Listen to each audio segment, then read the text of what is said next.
All right, so I hope everyone online can hear me. And to those of you who could make it, thanks for coming. We're so happy you could jump in very last minute with such a short notice to join us and for this talk. So we have Raji here that many at the MC already know. The head of SciTech, Entrepreneurship and Innovation. I'm sure you'll say a little bit more about what that is. So yes, please take it away. Yeah. So as you can see, I've been a long-time friend of the IMC, been coming here for a few years, and it's a great place to be in. But I'm kind of located at both. It used to be the Science and Tech faculty before, which is why the SciTech still stays. But I still serve both the Natural Sciences and the Technical Sciences faculty, and I'm at the Dean's office, so kind of in an administrative role. But I do have teaching and some research as an independent possibility that I'm happy to also have to do. So I think I'm going to primarily talk about this kind of stuff that I do, but I thought maybe I should quickly introduce myself to people who maybe don't know me. So let's see if this works. Maybe you just have to touch the slides. I can just touch it. And okay, I think we're going to be doing this with my... Oh. Yes? Okay, so just for the agenda for today is kind of like this, is who am I and what I do, and I thought I'll also just talk about why I'm working with reflections in STEM learning, and also problems with the current ways of doing things.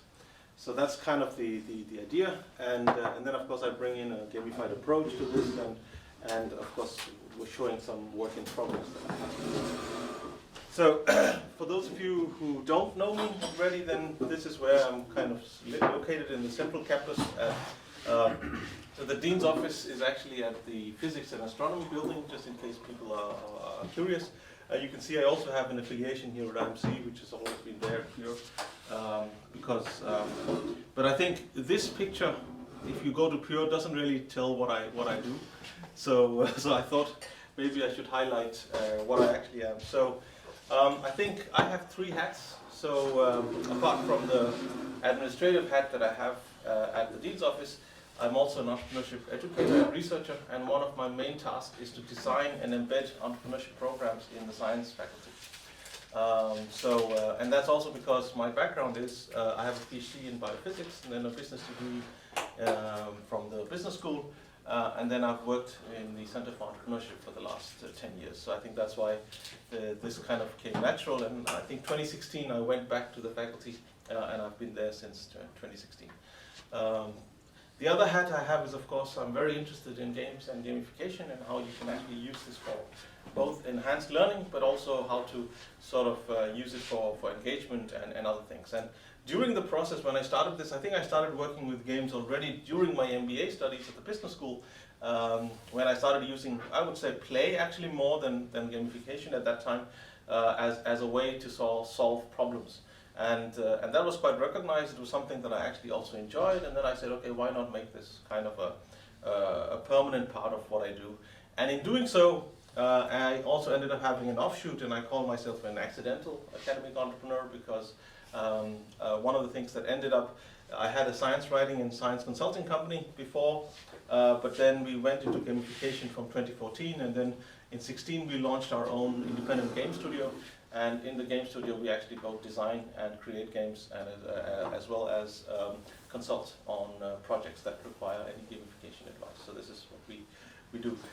This is our flagship product, which actually started in 2013 as just an EU project that we had some ideas with. And I finally converted it into a commercial product because there were other teachers who were quite interested in the product, and then it became a product, and it became a business. And almost with zero marketing, I think mostly through word of mouth, it's currently been used in more than 25 countries, so that's always a nice thing to happen. So yes, I think this is sort of what I do. But as you'll see, since I'm an educator foremost, I teach, and I have been teaching a lot over the last 10 years, and I really teach quite a bit.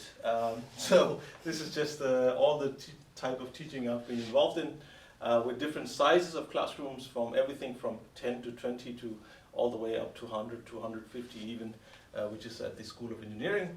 But of the last, I think since 2018, I've started focusing on a slightly different model of teaching, because it used to be that all of these were always provided as standalone courses around the side, and somewhere along the line I realized that if I needed to have more impact in what I do, I needed to embed this with the natural flow of things that people were working with. So instead of having it as standalone courses, one of the things I've started is actually embedding these entrepreneurship concepts within existing courses, and I think that's what I do. So, so these kind of trends in nanoscience and bioentrepreneurship and food science courses are sort of the more latest things that I have launched.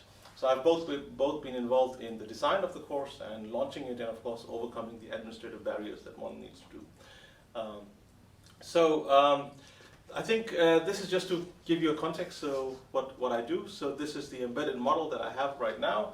I call it an embedded model of decentralized entrepreneurship education, so that entrepreneurship education is not driven from a central unit, but is actually you go to every department and see if there's actually some interest in there. And we have actually, one of the things that I also made sure, because we work at the natural science faculty, was that we do not only focus on the business side of things, but we actually have a very strong science deep dive, as well as an entrepreneurship element, so that it's kind of really high-end sort of deep science ideas we're looking at. So this is what I do, and what we also do is we also want some more interdisciplinarity. So instead of just offering it, so we will have a host always at one department, like the nano will be at the iNano Institute, the bio will be at the biology department, the food is at the food science department, but that's just the host institute, and then we open it up for the other institutes or departments to come as well. And we start seeing now students from different departments also coming in. And this was also a way to get some interdisciplinarity going within, of course, the science field. Ideally, I would have, of course, liked to open this up all over, so that we can actually have people from humanities and people from businesses and health as well to come together. But already just here, I have a lot of administrative barriers, and I think going across faculty is even apparently more harder than one thinks. So, and especially designing courses together is pretty hard. So, but this is a start, and we hope that if we get some good outcomes from here, then of course we'll see how can we get more disciplines involved. So that's at least how I've started. So I think before I also show you what I do with these courses and how we sort of wanted to bring gamification in, I think I need to also maybe explain the context of the course, and that means a typical course structure that we work with. And while this is mostly, what I'm going to show you is only applicable to the embedded courses, or the embedded model, the generic model is again customizable to every department's individual needs and wishes, and we change that so we can either make the course optional, we can make it, mandatory. We can also change tune the level of science you want to put in, or reduce, or enhance. So this is all the kind of stuff that we do. But this is kind of, we use this double diamond innovation model. So the idea is always that we will have students that will start to discover an insight into a problem, define it, develop solutions, and try and deliver some kind of solutions that work. So this is at the nanoscience course, and what we kind of do is, if I just put the terminologies, it's called a double diamond because it looks like a diamond, but essentially what it's trying to show is that you have divergent thinking phases here, and then you have convergent thinking phases on the other end, and then we just repeat that multiple number of times, and you kind of search for an opportunity here, and then you exploit that opportunity at the end. So if I now put the weeks, the way this works is, so the intro weeks, which will start in week 5, which is usually first week of February, that's when we would start this, and you start entering into a little bit of entrepreneurship theory and understanding how uncertainty, which is a core element of entrepreneurship, works. And then, of course, we start entering into the science phase here, which is actually a scientific colloquium that they actually need to do. And this is something that will also help them define their problem. By the time they reach week 10, they actually have to make a scientific presentation, which is a colloquium presentation, which is usually about 30 minutes to 45 minutes.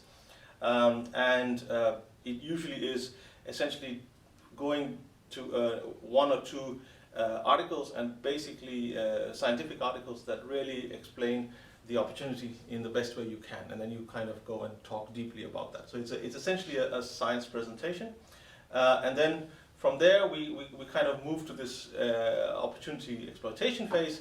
And what will happen here is, I think I messed up So what will happen is that you'll have in week 11, you kind of have to move from here to start presenting, okay, what is your problem from here? So this is your opportunity, but what is exactly your problem?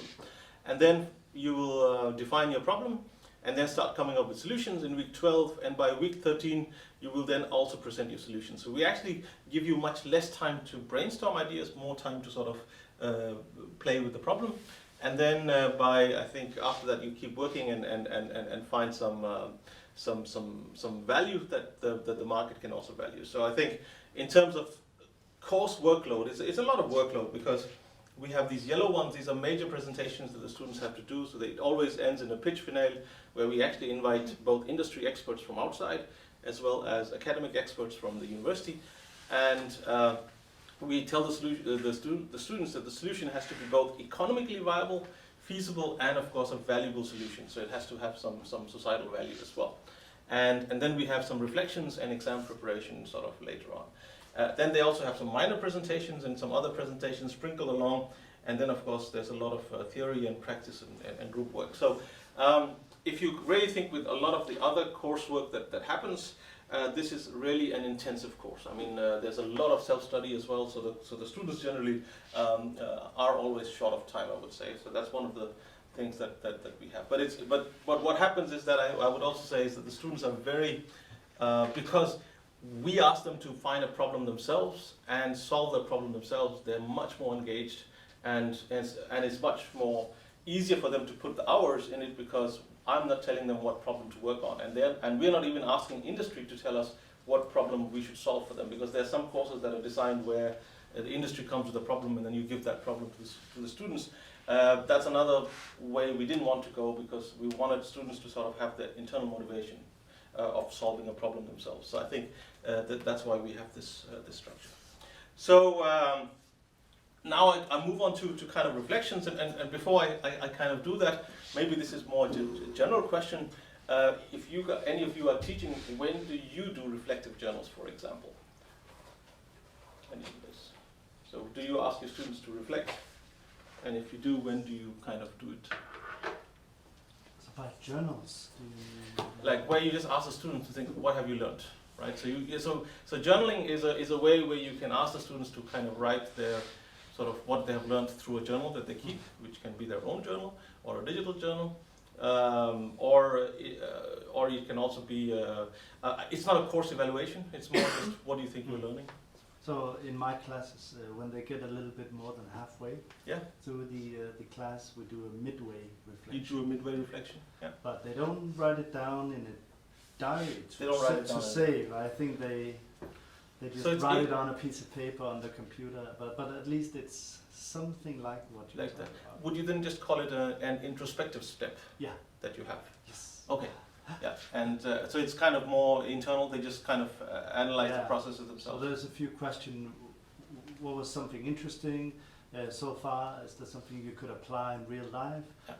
Because just to make them think about what we've been through so far, and also to actually mainly to have a break from me talking. Okay.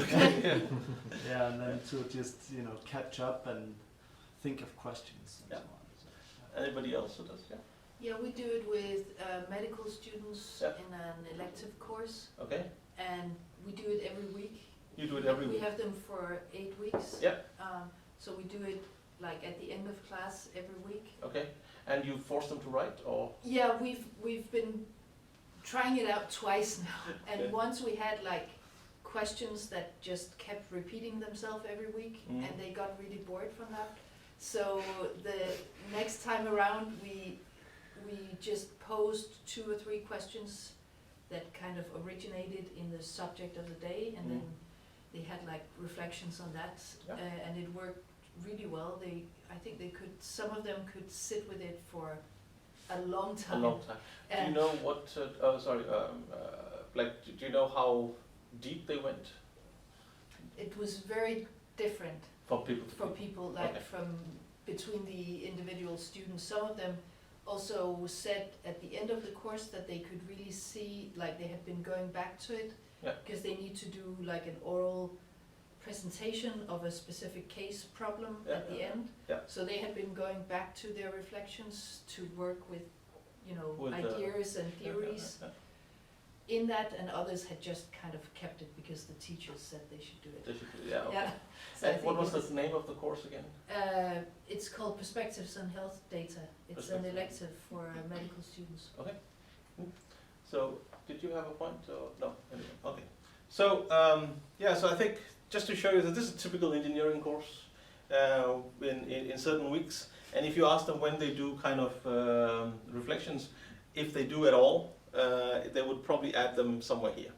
And I think in our course, as you saw from our structure, we have it right at the end. We have evaluated it in the middle, but it sort of didn't work for us initially. So we went back to it was essentially student feedback telling us that it's not something that they had time for. So and because it's a very intensive course, so that's kind of the thing. So, however, I started looking at, of course, so what happens at these post-course student reflections that are non-graded. Now, remember, a lot of these are science students that are not also used to this entrepreneurial way of thinking and a lot of different types of things that we do. But they can, of course, start seeing that, yes, it was hard to see what the different things we have been doing and learning should lead to.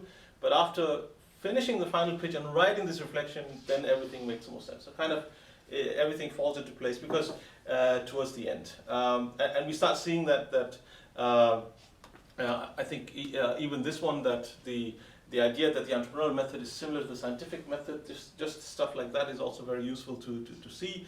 And of course, this is the most common feedback, is that it took a while before I understood what the overall meaning of the course was.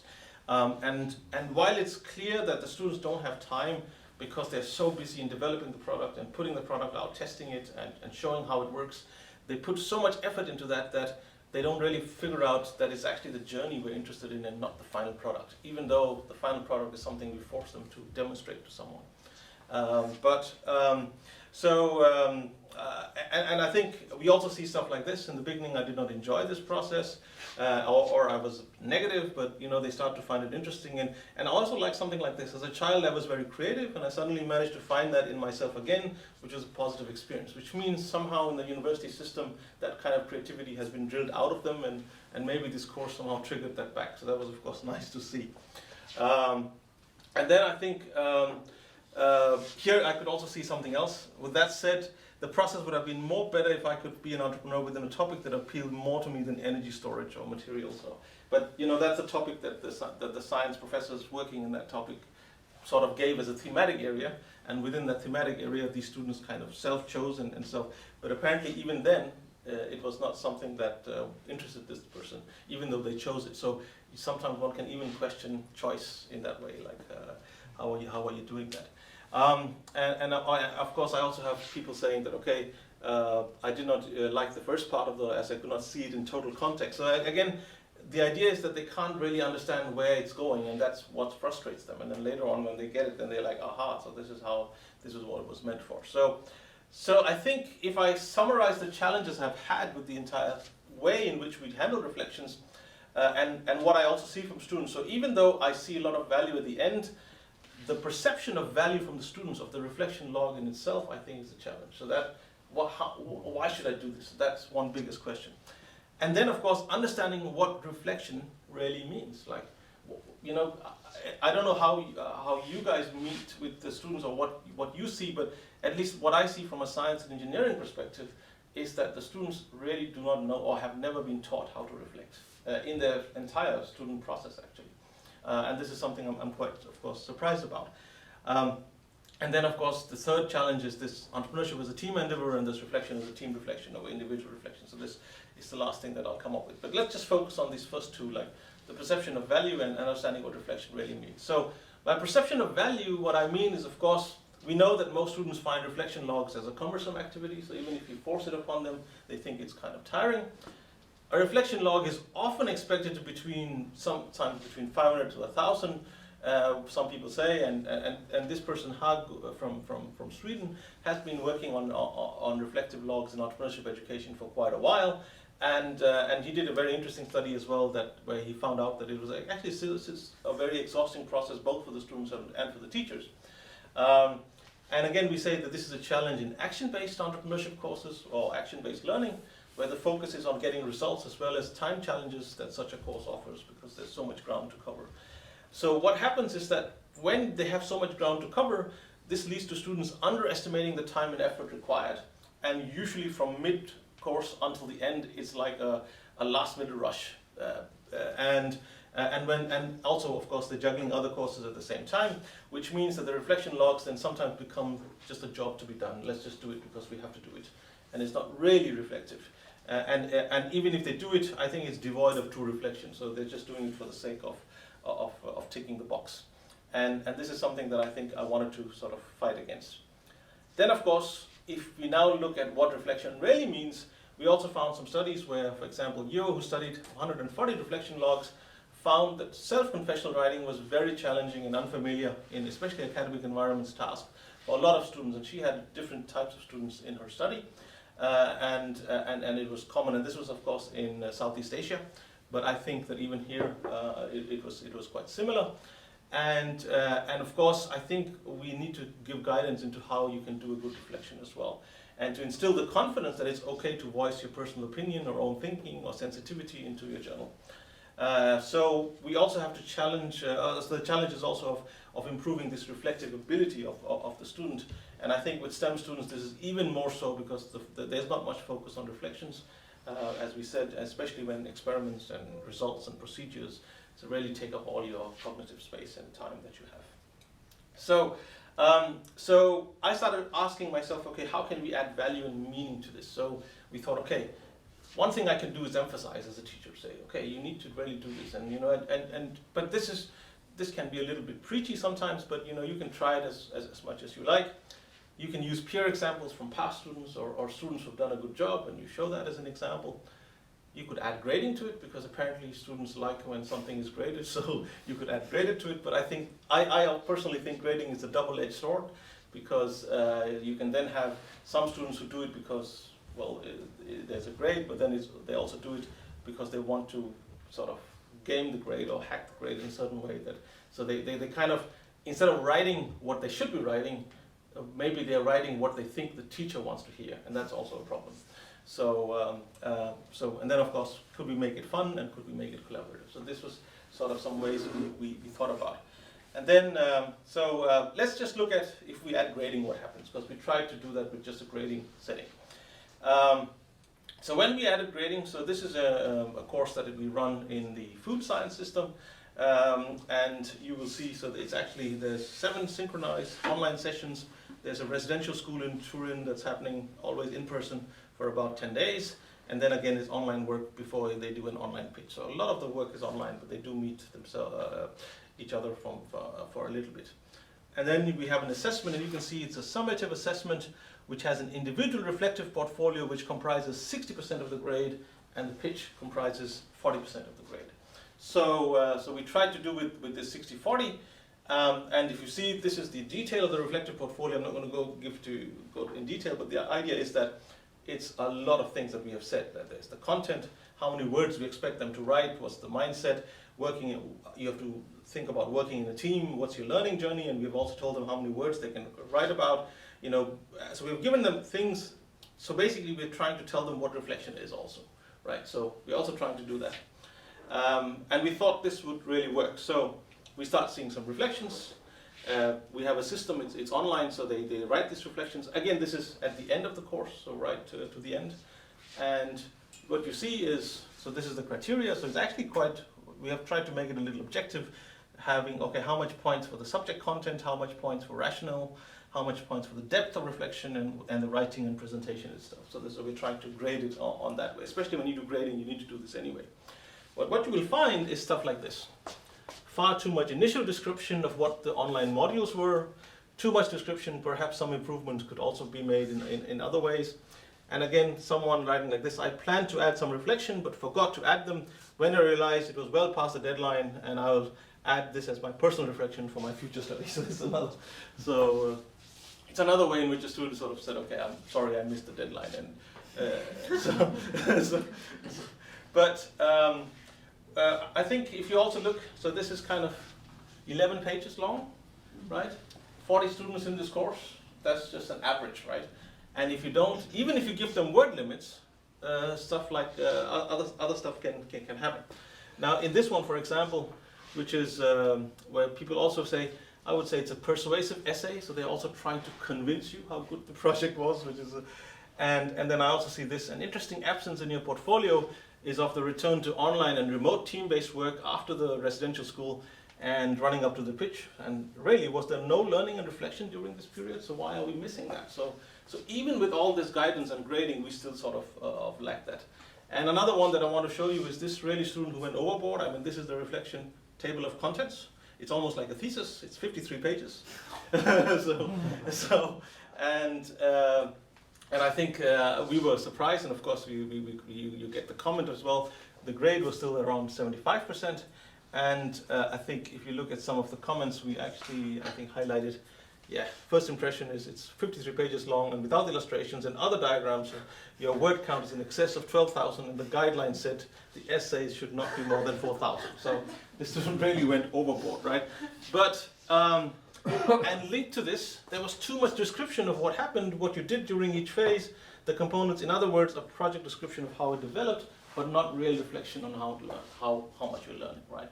So I think even with grading it, you're not able to solve the problem. Even by giving a template, you're not able to solve the problem in that sense. So we understood that, okay, so this is still a challenge.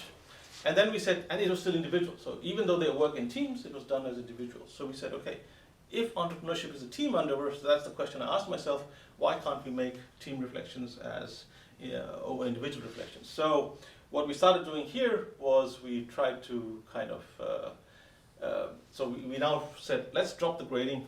Let's see if we just stick to the emphasis but now focus more on the make it fun and make it collaborative elements.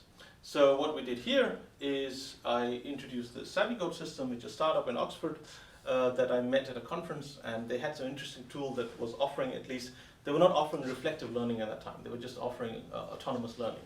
And I thought, okay, autonomous learning is something that would be very useful, so let's try it. The idea is that in this tool, the student teams, each team is represented as a goat climbing the mountain, and the teachers are represented as herders who are supposed to herd the goats up the climb. Right, so that's kind of the analogy we use. But what you would normally do is that you set up milestones and tasks. So the milestones are these major dots that you see here. You can also access this on mobile. So what happens? So all these individual dots could be sort of tasks, but you set up milestones which you think are critical milestones. And then of course you have different type of tasks, and you would have what is called as optional tasks that you can decide whether the student wants to do them or not. Or you can have something called as additional tasks, which the students have to create. So you actually don't do that. So what this does in essence is, if you do that, is that while you have a way, let's say 5 milestones to reach the top of the mountain, the students can still plot their own journey how they get there, right? So that's kind of what I like, which normally a learning management system doesn't offer. So if you remember the structure that I showed you earlier, so of how we put this in this, so what we did is we added SavvyGoat into the structure, and we started adding these milestones. So these pink pillars here are SavvyGoat pillars. We started adding them, and each of these milestones, at the end of the milestone, has a milestone reflection embedded into it. So that was the other element. So SavvyGoat, I think, is a funny software in itself, because what I found is that it has elements of project management systems, but it's not truly a project management in itself. It has elements of learning management like Canvas or Blackboard or others, and it has journaling and gamification engagement systems as well. And I mean, so it's essentially, if you look at all the online tools that are available for all of these things, this tool kind of takes the essence of all of them and puts it together. And I think that was one way for me to summarize this. This is just my summary. I think this is how they define it. So so they call it a gamified learning platform where student teams and educators design, map, plan, execute, reflect, and incentivize their own learning while simultaneously following their peer goat climbs. So, but for us, again, it's also not about reaching the top, it's about how savvy you're about it. That means, how do you actually reach the top? So it's the process that we are interested in. And this is what usually happens with the type of teams that you see, is that you'll have a lot of teams climbing up, and you can actually see some goats might add some additional tasks and go somewhere else, and that will be sort of visualized how it happens. You also, after every task is complete, you can decide whether you want to assign some points, and we add points to it. There's also a live system that we've either kept, this is optional, but essentially if you miss deadlines, that means either a teacher set deadline or a student set deadline, because even if a student sets an additional task, they also have to set a deadline themselves. And sometimes the students are either over optimistic or they keep everything to the end. And when that happens, then it also stresses them a little bit but the good thing is they are doing it. We are not telling them, they are doing this themselves. So we have then given some, so this idea is that you have 3 lives to start with, and every time you miss a deadline, either your own set deadline or a teacher set deadline, you lose a life. And if you lose 3 lives, then you can't submit anymore in the system. So the system kind of locks you out. The way in which you can then do that is you can trade in some of the points you've earned from the teachers and buy back lives, and so that you can continue your progress. So this is a small gamification element we added. This is optional. If it creates too much stress in the classroom, we actually remove it. So I also recommend not doing it. It really depends on how competition friendly your class is, if you really want to do that or not. So I have tested this both with goat lives or without goat lives, and it kind of works both ways. But my personal preference is not to have the lives, because I would say it's a nice thing to have if you really have a competitive lot, but otherwise it's fine to have it without it also. Because what they really care about is the points. And the points is still interesting, because the points this is non-graded, there has nothing in reality, but the students do care about gaining points, because they can kind of sort of show on a leaderboard that, okay, we're actually doing quite well. So there's some kind of, I don't know why they care about these virtual points, but they care. So even if it's not linked to the grade in whatsoever. Of course, the incentive of the points is much higher in the initial stages, and that as you start seeing good teams versus, let's say, slightly slower teams or poorly performing teams, because this points is awarded based on the quality of the task. So we assess how good they have done it, how well they have done it, and including how well the reflection is. And as they keep losing those, if we sort of see that a team is consistent, then of course they will have more points. Over time, the top teams will really persist with the competition and staying on top, and that's where the fight will normally happen. But maybe more the lower teams, they kind of still are in the mountain, but they kind of realize that maybe those top goats are very difficult to catch. So, but they still keep playing, but they are not interested in sort of competing with the top goats anymore, I would say. That's kind of what happens, yeah. So yeah, just to be clear, then the points are given by the teachers? Yes. So it's not any kind of peer review? We are not doing any peer review. And also for the additional tasks, we have set, later on if we have time, I'll basically, I'd also like to leave the floor open for some questions, but I can maybe show you a live setting on how this could work. But I think this is, I've just gone through what I actually had to show. Oh, you also have time that shows you how much so deadline you is. said the points are on the public leaderboard there. Yes. What about the lives? Can they also see? The lives they can also So see on the yeah, public leaderboard, so you can also see that. And actually, I would say that what we found is the students don't like to even lose one life in general, and they start with 3 free lives anyway. So, but when you start losing it, it's usually because you're not able to manage your project, and you're starting missing deadlines. And when that happens, then of course they really come back and try to argue for why that happened, right? They really don't want to lose the life. So, but we have established a rule: if you miss the deadline, you lose a life. I mean, there's no negotiation around that. Even if you felt sick or whatever, like we asked them to think about contingencies and all of that as well. So, I think I will sort of end here and leave the floor open for questions.